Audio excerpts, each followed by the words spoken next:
One of the things that colors society today is the tension between men and women. It seems as though everyone thinks their side is better than the other side, and that anything that happens in the relationship is the fault of the other. I was listening to a debate once where the motion was, men are finished. And some of the arguments used were that women are the superior gender because they now have more degrees than men, and their income levels are catching up to, and in some cases surpassing, men as well. Also, one time I was at a class, and the sheikh mentioned how a sister told him one time that her husband told her, you're worthless to me, you're nothing, I picked you up from the drive-thru. Basically minimizing her role that she played in that family. So why do things have to be like this? One thing we need to understand is that it's not a competition. Okay, no matter what you feel the role of men and women in society is, they are complementary roles and not competitive roles. God says there in chapter 9, Al-mu'minun wal-mu'minat ba'duhum awliya'u ba'd, that the believing men and women are helpers of one another. Men and women coordinate and complete one another. They don't compete with one another. Everyone knows the great saying that behind every great man, there's a great woman. So a man can be all macho in public, but at the end of the day, he needs a woman to support him and a woman to confide in as well. Same thing with women. There are certain things that when they get married, a woman expects her husband to do for her.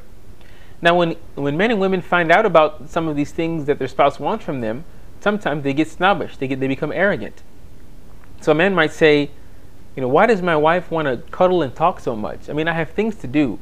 I don't see a reason to just sit down and talk just to talk. I mean, I'm a goal-oriented type of person, so I really don't understand why she wants this. And the woman might say, why does he want me to dress up nicely in the house? I mean, we're just inside. We're not going anywhere special. I mean, I don't see why I have to put on makeup and all this other and put on all these nice clothes when all we're doing is just going to stay inside. Well, in general, there are certain things that men want, and in general, there are certain things that women want. And the minimum we should do is at least acknowledge that the other side has needs from you, and then do what we can to try and meet those needs. Instead of doing this, what we a lot of times do is become arrogant and selfish. We say, okay, if their needs aren't important, so I don't need to worry about that. And then their spouse says, well, if he's not going to meet my needs, then I'm not going to meet his needs, or vice versa. And the cycle continues. And where does that lead but divorce? We can trace a lack of humility to many serious problems. What some people might do is a doctor will give them medicine, and they won't take it like they're supposed to. And what's their excuse? Oh, those doctors, they don't know what they're doing anyway. They're all just crooks and stuff. So the doctor tells you, okay, take this medicine once per week, and they'll skip a week and take 2 instead, thinking that, oh, whatever, the doctor doesn't know what he's doing. I know better than the doctor. And this problem, lack of humility, has actually been a problem since the beginning of time, that mankind was on earth. So God commanded the angels to bow down to Adam, and all of them did except Satan. What was his problem? God says there in chapter 2, Aba wastakbara wa kana min al-kafirin.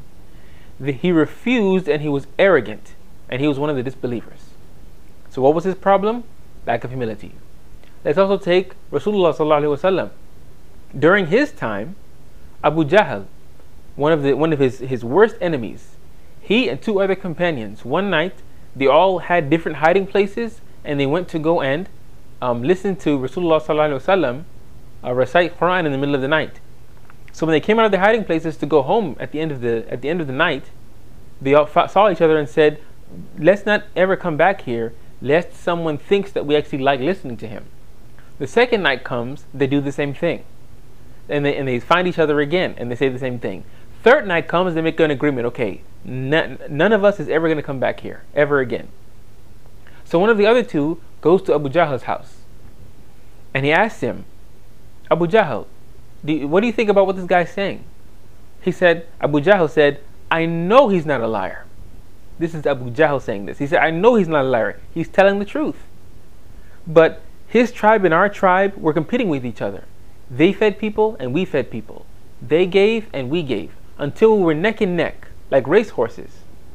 And then they said, we have a prophet who receives revelation from the sky. So how can we compete with that? He said, by God, I will never believe in him. So what was his problem? Lack of humility. So arrogance, it causes us to overlook the long-term consequences of our actions. And let's not think that we're safe from this. Let's take stock of ourselves, and if we have this quality within us, make sure to try and remove it. And if we solve this one problem, this problem of arrogance that we all have, men and women together, then I believe that we've taken one major step in improving the quality of our marriages. This is Brother Q, signing off. Assalamu alaikum.